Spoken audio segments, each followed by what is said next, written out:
Losing for him was already bad, and losing against me was really the worst thing he could have.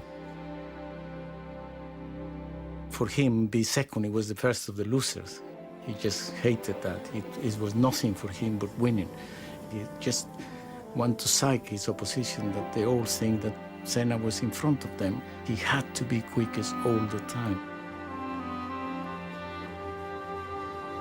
Ayrton would enter a corner faster than he'd ever been before and trust that something inside Ayrton Senna would help get him and the car around the corner. And that's an act of trust or faith or whatever you want to call it. He prepared his chance, but when it was there, he took it. And when you want to correct it, no way. That was a crash, you know. So in the end of the day, when you saw the yellow helmet, you know you're in troubles. I always thought that he was just too intense about winning, and he actually believed that he had a God-given right to win.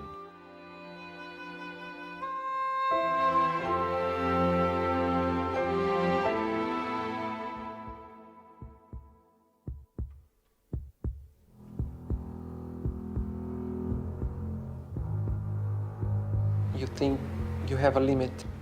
As soon as you touch this limit, something happens and you suddenly can go a little bit further.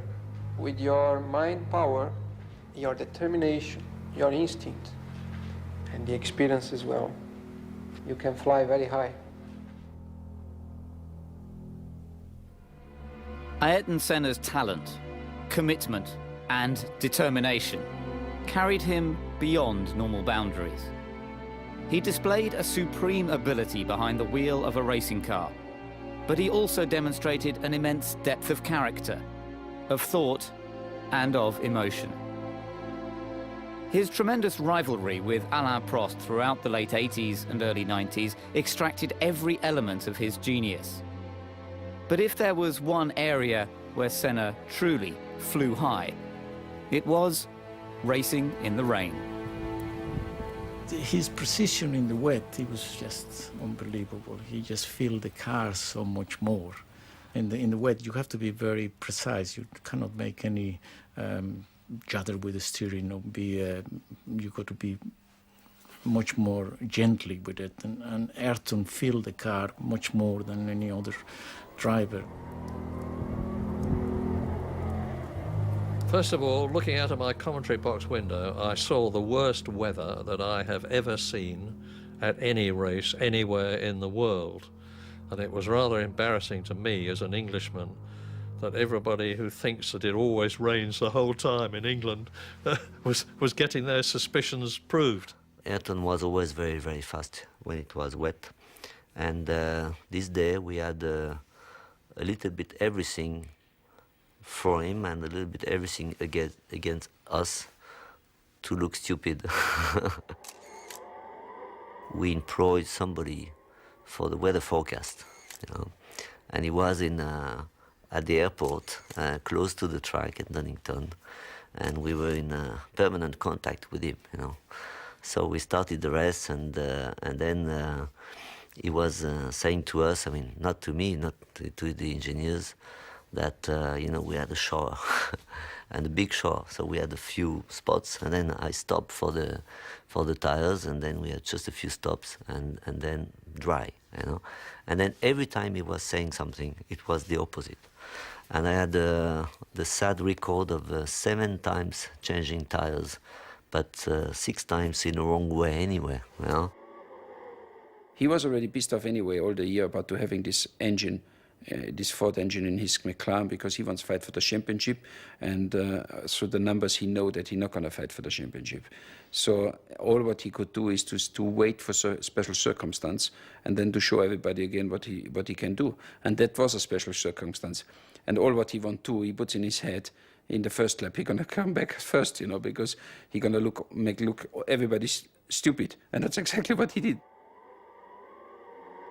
It was making me hold my breath. And I was having a job to get my breath at the best of times. You just thought, well, I can't believe it. I can't believe it. It can't stay like this. It's bound to go off. And there he did, kept going and going and going. Nobody knew where anybody was. I remember the spray as he went. When everyone else was cautiously going around thinking, ooh, I better be careful, he just went, go. And he was off. Gone. He was brilliant, but he knew he could do that. I was there, and it's the other end of the pitch to give the trophy away, and I should have still been in hospital till the following Tuesday with heart problem I had. But when I got onto the podium, you'd forgot all about you were ill. You felt 18 years of age. To see the happy face he'd got, it was unbelievable.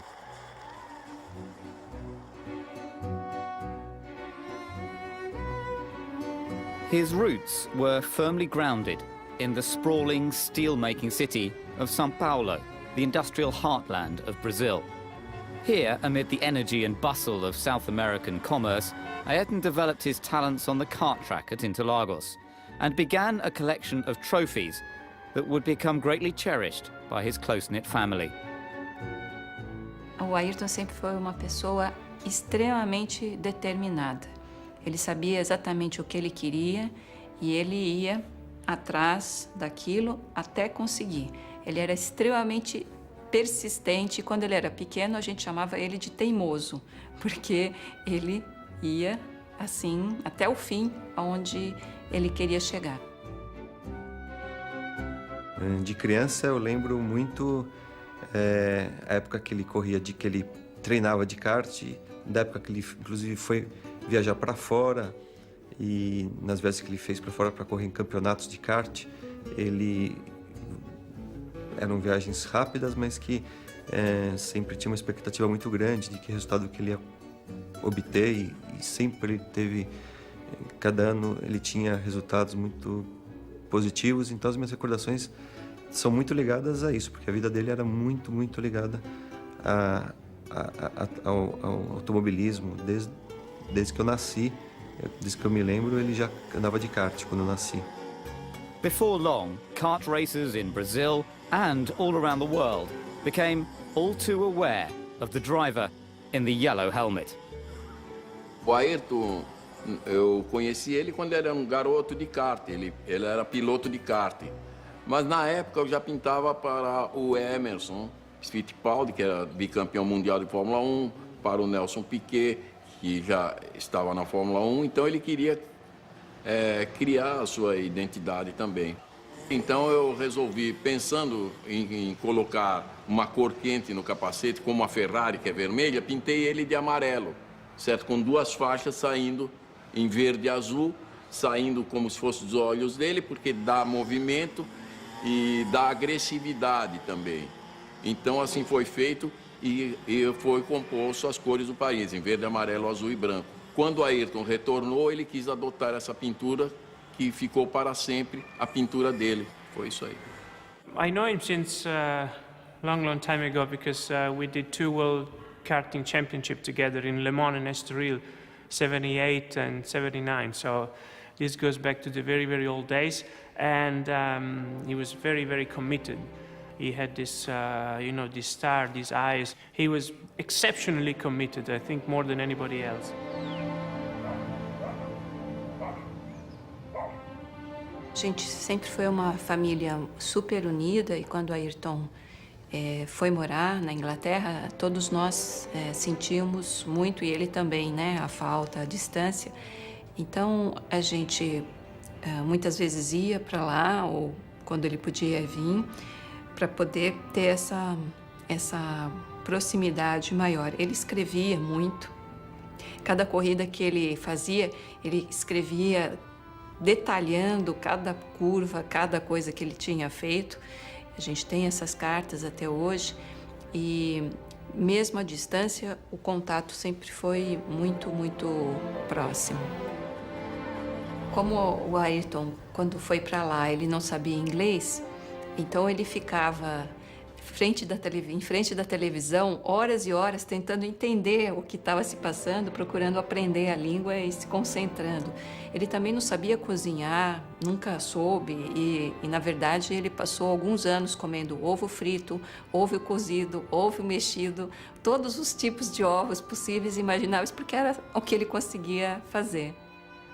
Quando o Ayrton me procurou, em 1984, em janeiro, ele tinha muita preocupação com o preparo físico, com a sua saúde, porque ele era muito magro, uma pessoa realmente fraca, e era até chamado franzino Ayrton Senna pela mídia.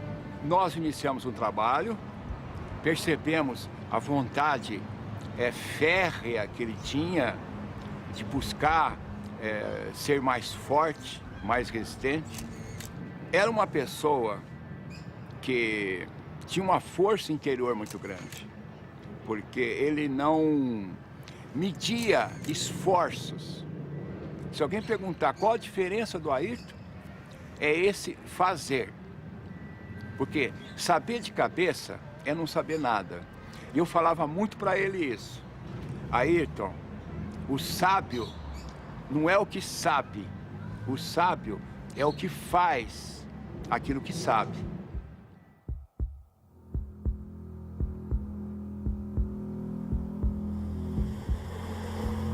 It is not simply a stronger muscle or a better tonus in your muscle, but it's really the power, the strength you get, physically speaking, you know, to your body, but also to your mind. And you only really learn by doing it, I believe. Once I realized that there was something special in there, I really focused and tried to learn about myself, because it's basically learning about yourself, learning about your own limitations, learning about your strengths, your qualities, and trying to make, as a whole, a smoother person. I don't remember exactly, but certainly in 1983, I was very much aware of him in Formula 3 in England, and he was very persistent, about winning. He was very good at that already that early in his career, but very persistent about trying to persuade Patrick and myself to let him test his first drive in a Grand Prix car, in a Formula 1 car. That first drive came at Donington Park in England, at the wheel of the Williams FW08C, the model of car that had taken Keke Rosberg to victory in Monaco earlier the same year. Ayrton turned up, made himself comfortable in the cockpit, remembered all the instructions about what everything was for in the cockpit.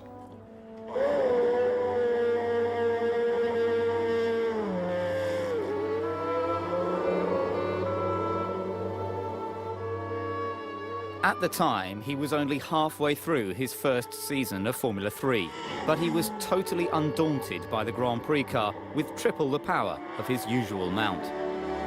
I set off, did what we call an out and a straight back in lap to check over the car mechanically. And then over the next 21 laps, I think it was, he just went off a second quicker than the car had ever been around there. And then said, I think that's all right, I've got enough in my head, got out of the car and went home. So we were quite astonished. In that particular day, it was obvious that his brain was in total control of everything else, was just ahead of the game, clearly belonged in a Grand Prix car. He was born for that, if you like. We weren't ready to put him in the team in '84, partly for contractual obligations to other drivers. And then he went off to Lotus and then to McLaren. So it was quite a long while before we were able to offer him a seat, which was for '94. When he went to Tolman, it was fantastic to see another Brazilian driving. I mean, by instinct, I was always more of a fan of Ayrton than I had with any other Brazilian Formula One. I never had the chance to see Emerson, but I had the chance to see Nelson. With Ayrton, it was different. I felt like you know, he was driving tremendously and he was going to be a champ. I remember we had a discussion about top drivers like Nelson Piquet or whatever. And I said to Ron and even all the people, take the best young guy coming, you know, to get a very strong team is Ayrton. They all said to me, why you want to have Ayrton, you know? I said, yeah, why not, you know, I mean, it's thinking about the team. So having a teammate like Ayrton was very, very different to all the teammates I had, you know. And also for Formula One, it was really exceptional to have two drivers of this same caliber. When Ayrton came into Formula One, Alain Prost was the top. He was number one, and he was the one that he wanted to catch. He wanted to beat him. And when he started testing with us and racing with us, he was not interested in anybody else in the grid. You know, just Alain, what time did he do? What tires is he using? What rear wing has he got? What springs has he got? He just wanted to know what Alain was doing, and that's the one he wanted to beat. He was a man like no other man I had ever met before. He was almost a mystic. He was very, very, very intense. He was a charismatic personality. He could be absolutely charming, but there was another side to his character. He was absolutely ruthless when he was in the cockpit. And he was an intensely religious, God-fearing man. And he actually believed that he had a God-given right to win.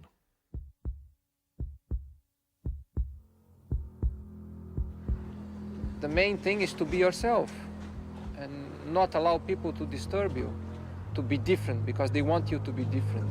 You gotta be yourself. Many times it's through a mistake, due to your own personality or your own character or interference that you get on the way, that you learn. And the main thing is to make sure you learn through your mistakes and get better. I believe in the ability of focusing strongly in something, then you're able to extract even more out of it. His whole life was concentration for the race or for the championship.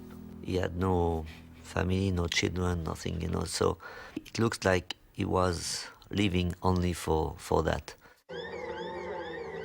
Ma durante le corse la cosa più difficile è quella di tenere la concentrazione, essere sempre concentrati, di non avere problemi che possono distogliere l'attenzione ai problemi reali della corsa, essere preparato tecnicamente e sapere cosa fare nel momento migliore e non fare errori né dal punto di vista tecnico né dal punto di vista umano. In the time of the very sophisticated racing cars we had with skirts and electronic suspensions and all that, where you have to put the car up on the straights and then lower down before the corner. You have to do so many things on the car. Ovviamente qualsiasi pilota che partecipa ad una manifestazione sportiva automobilistica, a prescindere che sia Formula 1 o altre categorie, è esposta a dei rischi. Questi rischi sono considerati, nessuno corre senza utilizzare la testa, perché un pilota senza la testa non ha futuro. Un pilota senza la testa ha una carriera molto breve, perché farà molti incidenti e si farà sicuramente male. Quindi questa è una categoria dove serve essere veloci, performanti, costanti e intelligenti. As a racing driver, one has to be in tune with your emotions, your body, your mind, your psychology, all these things. So I think Ayrton had those qualities in abundance, and he was questioning. He seemed like a driver who was constantly questioning what it was to be a racing driver. Once he get into the concentrate, he didn't feel anymore any pain, he didn't feel anymore any stress, he didn't feel anymore, he was just in another world. As we all been, a kind of, but his one, he was more intensive, he was a step ahead. There's a state of mind that one is raised to, where it becomes sort of transcendental, And Ayrton spoke about things to do with his concentration when he was in qualifying. He talked about a state of mind that he got into whereby he was there but not really driving the car. And these are things that speak of his level of concentration that he achieved as a racing driver. You had to do these famous qualifying laps. It was something where you was in the box, you watched still the monitor, you watched your competitors, you had to talk with your engineer, how is the wind, how is the sun, how is the asphalt temperature. And then suddenly the engineer told you, now let's go. That let's go means you had to switch a button and to say, okay, and now I have to be fully concentrate and actually getting into another world where everything start to go in slow motion, because when you do quick lap, you try to see everything in slow motion, to do all the fine things right. And it's a kind of a dream. Everyone who followed Formula One recognized that Senna was the master of qualifying.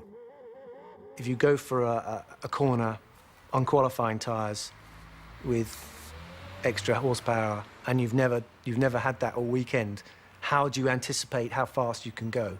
How do we know how fast the car is capable? So Ayrton would enter a corner faster than he'd ever been before and trust that something inside Ayrton Senna would help get him and the car around the corner. And that's an act of trust or faith or whatever you want to call it. He explored his ultimate capabilities more than any driver seems to have done. The thing with him, he was such a good driver that he used to adapt to the car.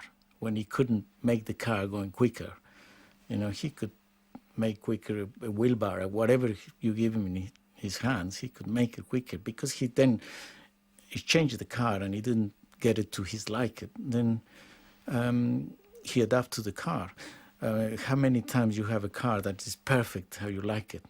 When you have a car that is perfect, a line was unbeatable. A line process was really good when the car suited him, but it suited him just a few times, not always. I was doing all the tests, and in winter I was not testing. I was doing all the tests for him, and to set up the car, I don't think he was the best driver, but driving mentally and getting the pole and being quick on one lap, and he was really the best, So I don't think I learned very much, because it's a little bit easier to learn about the car and the way you can improve the car than a mental way, because you cannot change your mental just like this when you decide it, Fórmula 1 tem uma exigência absurda. Não sei se você sabe, o piloto tem uma frequência média de 180 batimentos por minuto. É uma loucura, com picos de 220, 230. E apesar de ele estar num carro aberto, o calor é muito grande. Então a exigência do piloto é completamente diferente de qualquer esporte. É muito estressante.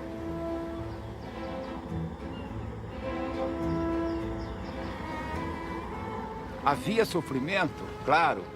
Trabalhávamos a 1h da tarde, que é horário de verão, para pegar o maior calor. Porque para o Ayrton interessava, lá na Fórmula 1, quando a competição era extremamente desgastante. Quanto pior, melhor. Por quê?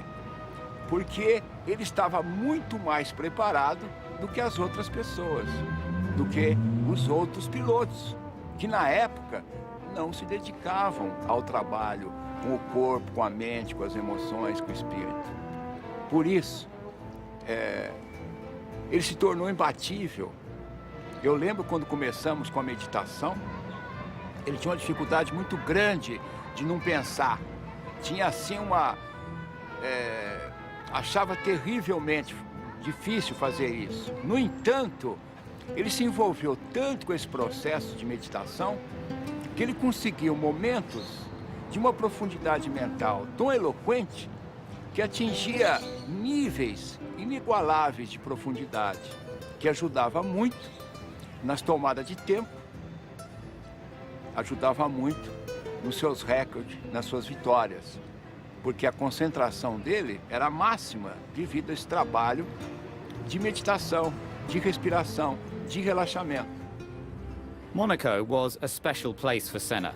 He shot to fame by nearly winning the race in his debut season and would go on to take victory in the Principality a record 6 times. On his first outing in a McLaren, however, Prost thought he had him on the ropes. In Monaco, where he was not very good into the weekend, was the first Thursday was ahead of him, and Saturday almost the whole day was ahead of him, until the last qualifying lap, where just like this, and he went quick, and he got the pole for just a little bit, but I could not imagine that he could come back just like this, because he was not going that well. And he said in a press conference that he went outside the car and he looked at the car, how the car was behaving on the track, and then realizing what he was doing wrong and what was wrong, came back in the car and drove at the perfection, in a perfect lap. For me, it was very difficult to hear that, In fact, it looks like everybody needed a guy like that, He was different. I was too boring, and he was different. Once you win it, and you've got to go all the way to the end, because you commit yourself to such a level where there is no compromise. You give everything you have, everything, absolutely everything. And sometimes you find even more, because it requires more if you want still to be ahead, if you want to win. The uncanny will to win that he had, I've never seen it in any other sportsman. I certainly haven't been connected to anybody that had that fear, determination to succeed and to win. It was just like Alan Prost said, for Ayrton, he is willing to risk that little bit more than any one of us will do. And maybe, for him, be second, he was the first of the losers. He just hated that. It was nothing for him but winning. Losing for him was already bad, and losing against me was really the worst thing he could have. And that's why his whole motivation was to beat me. And I can remember we went to the Bercy karting event, and he was there watching on the big screen Alan Prost driving in the kart. And he never took his eyes off that. And he watched Alan Prost driving a go-kart. He knew that to be world champion, he had to beat a line, because he was number one at the time. I remember one race, and I think it was the Belgium Grand Prix. Ayrton always used to try so hard in qualify that after qualifying, before he took his overalls, he sit in the corner of the track and he just gets all his adrenaline back. Alain and I were looking at the times, and Alain said, I just can't believe how he could be so quick. Where is he beating me? Anywhere else, but here, I always quick here, how he can be. And then as I look at Ayrton was sitting up in front, and he look at me and he winked an eye. And I thought that he just felt so satisfied I have beat the line, and he had recognized that I'm quicker than him. And it was so, for him, that was kind of a stage in his career. And he thought, well, I can now begin to think of being world champion. When Ayrton came along in his footsteps, his approach was in many ways similar. It was cerebral. That means he used his head at all times. But he did so with more dash and determination than you ever saw in Alain. Alain had plenty of determination. He never exposed it. Ayrton, it was all about drive and courage and let's go for it. We'll just leave the rest to me when he was in the car. Formula One drive, all sportsmen are gigantically competitive. They're there to win. And you've got two very different people in Alain Prost, the professor, who was quiet, very quiet. He always spoke very quietly indeed. Very, very smooth, very experienced, up against Senna from South America with a very different temperament. And so it could not have been better from a journalist's point of view or a commentator's point of view. The fact that we were fighting so hard together, we were putting the level of, the performance of the car and the team at a very high level. And if you're talking about the briefings, we were spending 3, 4, 5 hours into the briefing. It was for 2 reasons. The first reason is to improve the car and the team. And the second reason is to be sure that we could not forget something that could suit us or suit me, for example, better than Ayrton, or Ayrton would think of something suit me better than Alain, At the end, it could also become a psychology. If you have a briefing, there's no way that I could go out of the briefing before Ayrton. And Ayrton could not go out of the briefing before me anyway. So we were going out together. I waited for 4.5 hours outside the motorhome while they were having this minute discussion about this and that. And then the door opened and Alain Prost came out. He came down the steps and I said, Alain, in God's name, what do you talk about in there for 4.5 hours? And he said, oh, Murray, he said, this and that, but I do not like to be the first to leave. The intense nature of the battle between the two McLaren teammates led to a deterioration in their personal relationship.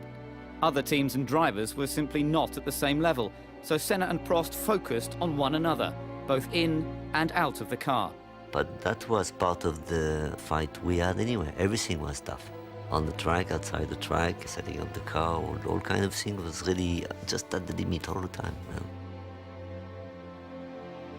We also knew that if we were quick and fast and a winning car, that was also because of us, because of the drivers, because we were dominating, Formula One. It's not pretentious to say that.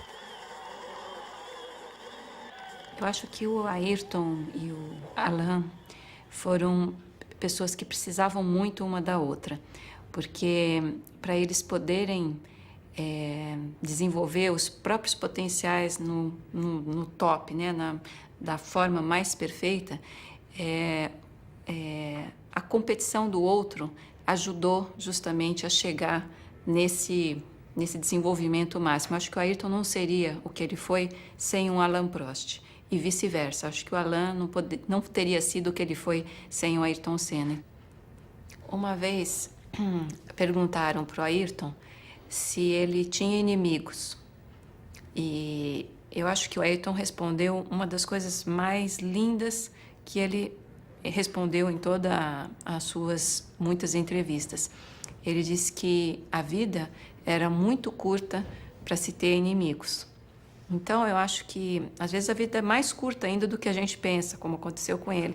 Eu acho que essa frase é perfeita, seja no momento que ele e o Alain eram inimigos, ou depois, que nem eram, mas para qualquer condição como essa, eu acho que essa frase é perfeita.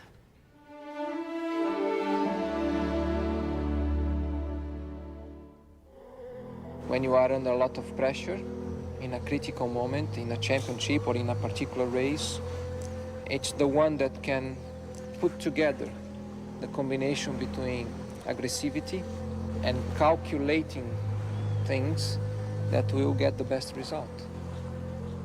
And you need more than anything a very clear mind to understand exactly when is the moment to be aggressive, when is the moment to be calculated. To win a championship, you need the combination of those elements in the right doses at given moments. The lifestyle enjoyed by Ayrton was that of the rich and famous. Beautiful houses, lots of toys, and opportunities to relax. But his love of Brazil and for its people was reflected in the way they felt about him. He was idolized by the ordinary men and women in the street, and he's still idolized today. Máximo, pessoa extraordinária, maravilhosa, foi embora muito cedo. Senna. Vagabundo, meu, é ele. Oh, esse pra nós aqui é o melhor do mundo. Muito legal, muita saudade dele. Faz muita falta pro esporte brasileiro. Representava muita alegria, né? Ao domingo. Tinha muita emoção nas grandes corridas dele. Grande piloto, fez muita alegria para nós no Brasil. É difícil ter outro piloto igual o... Ai, que beleza! A pessoa representa tudo pro nosso país. Foi o maior ídolo, a maior glória, foi tudo. Acho que para todos os brasileiros nós é a honra de ter uma foto dessa aqui, observar assim e ter como lembrança, né? Ele para mim ele foi um dos melhores brasileiros do mundo e ele deve ser homenageado por todos porque eu acho que ele foi o melhor, mesmo que ele já tenha ido. Isso aqui representou pra gente os melhores fins de semana aqui do Brasil. Para mim, um ótimo atleta, uma ótima pessoa, um ótimo ser humano e um exemplo de vida. Deu até um nó na garganta quando eu olhei. Isso para mim significa muito, viu? Muita saudade.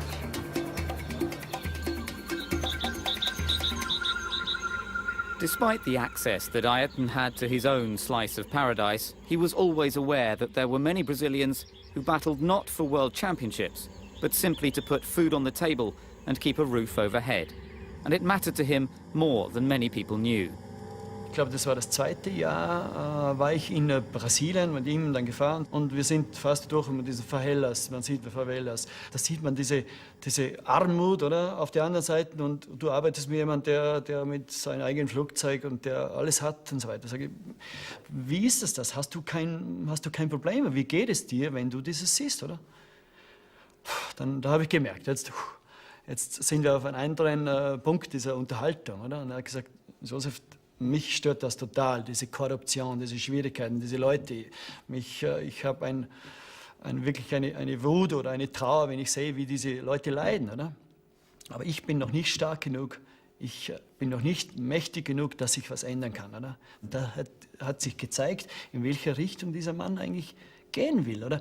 Dieses Rennfahren, dieses schnell zu fahren, dieses an das Limit zu gehen, ist einfach nur eine Brücke oder ein Wagen, ein Fahrzeug gewesen, in diese Richtung, wo er hinkommen wollte, ist. Das ist auch ein Prozess von ihm selber gewesen, wahrscheinlich, oder?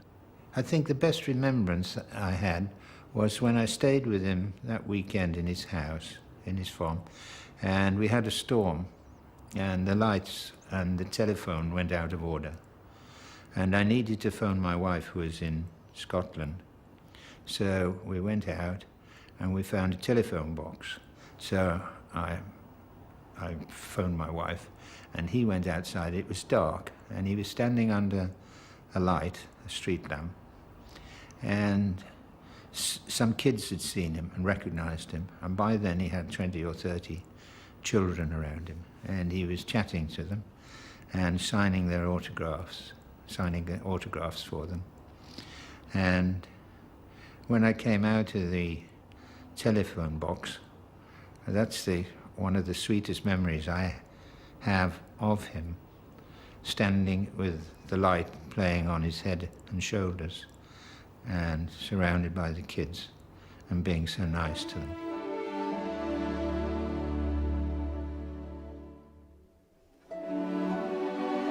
Dois meses antes do acidente, o Ayrton me procurou e disse que ele gostaria de fazer alguma coisa para ajudar crianças e jovens e me pediu para pensar a respeito e a gente voltaria a conversar.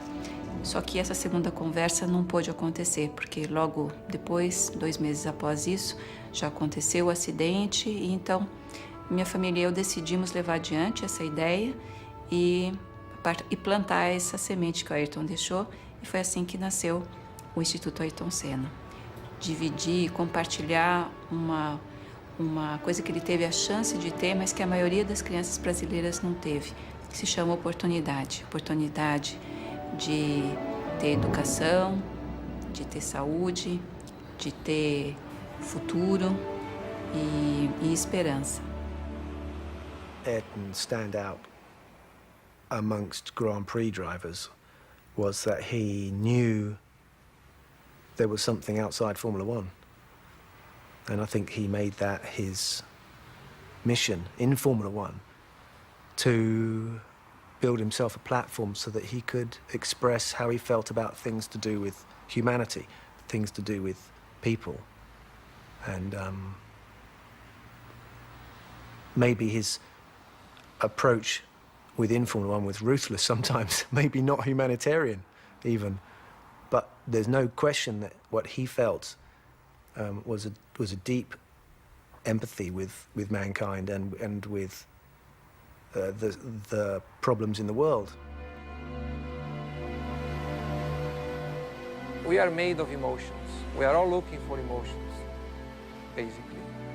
It's only a question of finding the way to experience them. There are many different ways of experiencing emotions. Perhaps one different thing, only that one particular thing that Formula One can provide you is that you know you are always exposed to danger. Danger of getting hurt, danger of dying.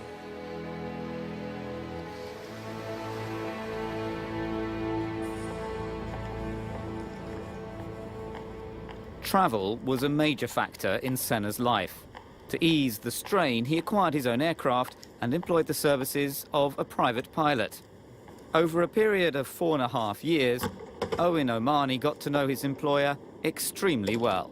Very often we used to go backwards and forwards to Brazil, and we'd leave São Paulo at 10:30 at night, and Ayrton would lay out the bed at the back of the aircraft, go to sleep in his pyjamas, and we'd shut the door. And then first thing, 7 o'clock in the morning, I used to come back to the cabin, wake Ayrton up, and we'd be landing in England at 7:30, 8 o'clock in the morning. He'd be as fresh as a daisy, and of course we were totally shattered. My compliment to him is to say that he was big enough to be little, if you understand what I'm saying. In April 1994, Owen flew Senna to the Imola circuit for the San Marino Grand Prix. A Imola Ayrton si è sempre trovato in maniera particolare, come sul circuito di casa. Da allora, dopo l'84, Ayrton Senna ha conquistato 8 pole position in 10 anni. Ha cominciato con le Lotus e poi con la serie incredibile con McLaren per finire con Williams, e anche l'ultimo anno in cui lui corse a Imola era chiaramente in pole position.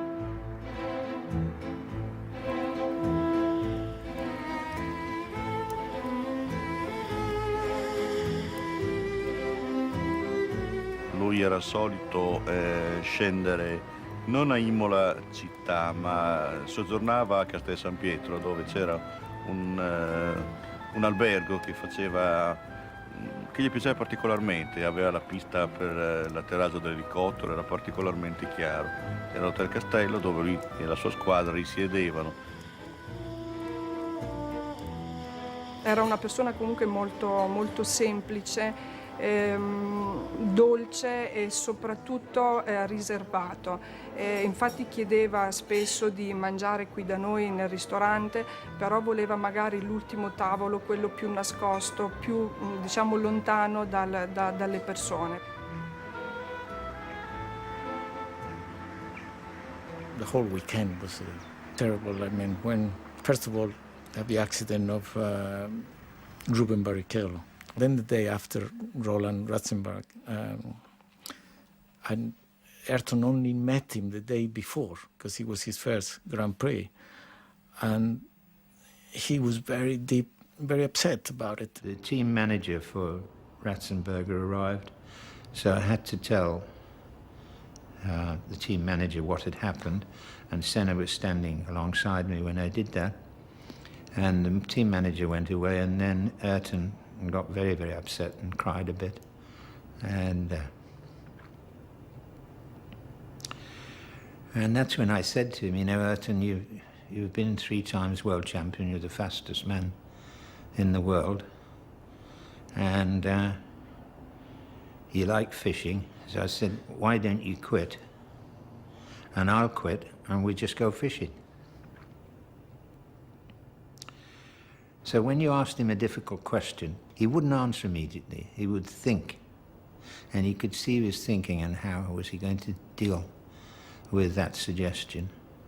And then finally he said, Sid, I can't quit.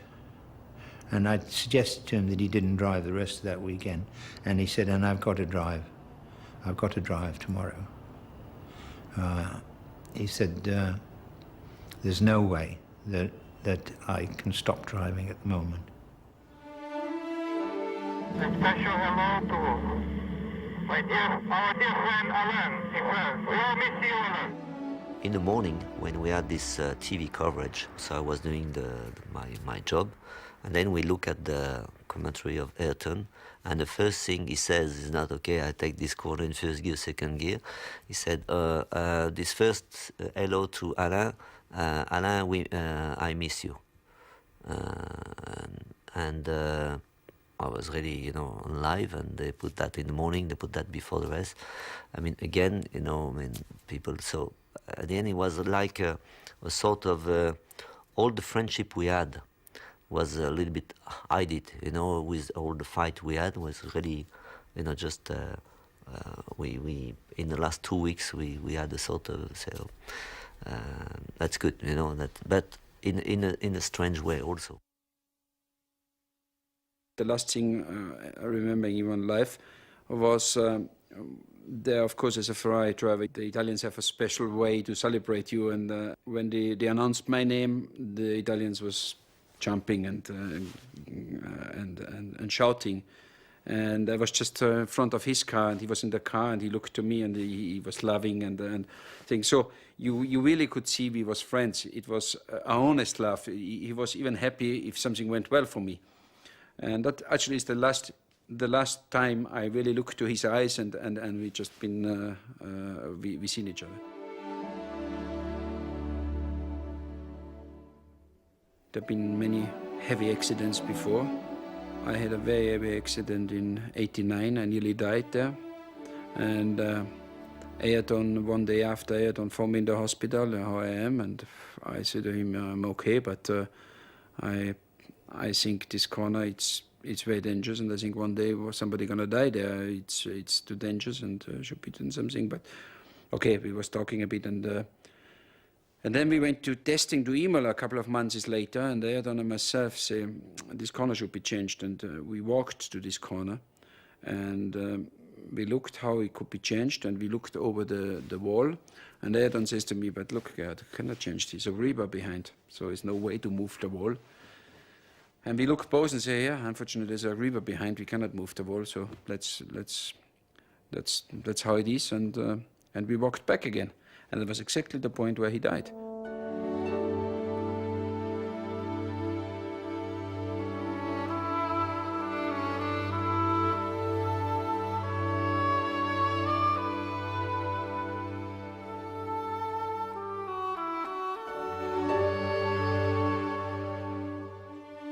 It was the worst day in the history of Formula One, because although many drivers were killed in Formula One before Ayrton Senna, none of them were as famous.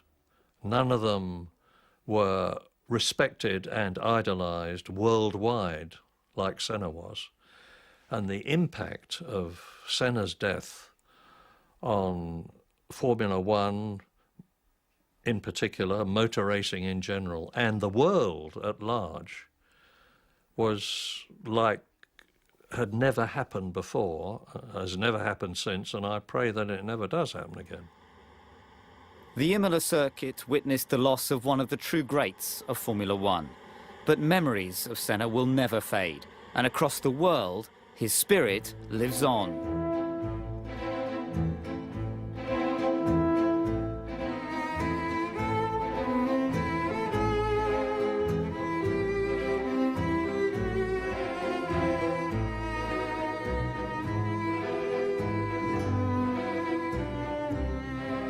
A ideia que eu tenho é que ele está muito próximo. Eu não sei como explicar.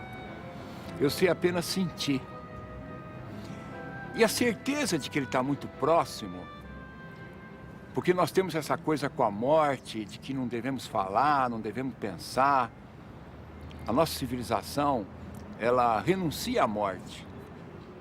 Então, esses 10 anos parece que fica mais profundo, mais intenso, porque vão surgindo coisas no nosso inconsciente, esquecidas da sua meiguice, da sua forma de ser tão simples, que era a coisa que mais me marcou, era o jeito dele, humilde, simples. Uma vez o Ayrton disse que os ricos, as pessoas ricas, não podiam continuar vivendo numa ilha cercada por um mar de miséria, que todos nós respirávamos o mesmo ar e a gente precisava dar uma oportunidade, ao menos uma oportunidade fundamental para as crianças e jovens. Então essa é uma visão que o Ayrton tinha, que eu tenho e nasceu da minha família, como uma educação com uma educação de valores que respeita a pessoa do outro e pensa que é importante que todos nós possamos ter oportunidades, dar certo, respeitar as pessoas e ser responsáveis, ser corresponsáveis pelo próprio país. Nesses 10 anos de trabalho, nós estamos completando também 10 anos esse ano, nós atendemos a 3.930.000 crianças e jovens em todo o país. If I did the things I did, it's because I had, first of all, a good opportunity in life to grow properly, to live well, live healthy, learn a lot, and I was led at the key moments to the right direction, I believe.